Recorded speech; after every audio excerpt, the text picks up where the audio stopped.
বন্ধুরা, আজকে আমার ঝুড়ো আলু ভাজা হবে। একদম সরু সরু করে হাত দিয়ে কেটেছি, মেশিনে নয়, হাত দিয়ে কেটে নুন হলুদ মাখিয়ে রাখা আছে।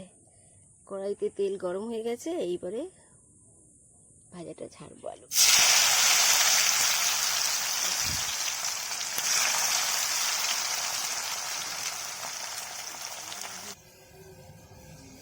দেখতে পাচ্ছেন একদম সুন্দরভাবে আলু ভাজাগুলো হয়ে এসেছে।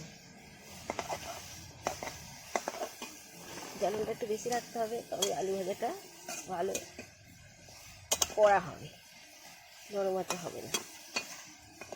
হয়ে এসছে আমার আলু ভাজা। এবার এটাকে ছাঁকনি দিয়ে তুলে নেব অল্প অল্প করে।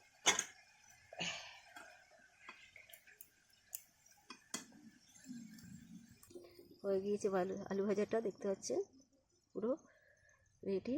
ছাঁকনি দিয়ে ছাঁকাও হয়ে গেছে। এবার আমি এতে একটু পোস্ত দেবো। তেলটা নামিয়ে নিতে হবে কড়া, তারপরে কড়াতে আবার আলু ভাজাটা দিয়ে একটু পোস্ত ছড়িয়ে নাম। এবারে আলু ভাজাটা দিয়ে দিলাম, দিয়ে একটু পোস্ত দিয়ে দেবো, হাফ চামচ পোস্ত। দারুণ দেখতেও লাগবে, খেতেও ভালো লাগবে।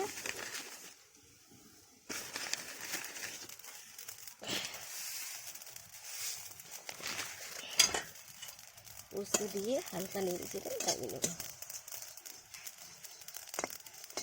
এর সঙ্গে আরেকটা জিনিস দেবো, হেভি সেন্ট হয় দিলে ভাজাতে, যে কোনো ভাজাতে দেবেন, খুব ভালো সেন্ট হয়। জিরে গুঁড়ো হাফ চামচ জিরে গুঁড়ো ছড়িয়ে দিলাম।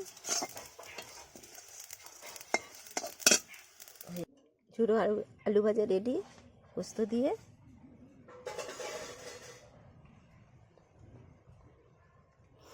ভিডিওটা ভালো লাগলে লাইক, কমেন্ট, শেয়ার, সাবস্ক্রাইব করুন।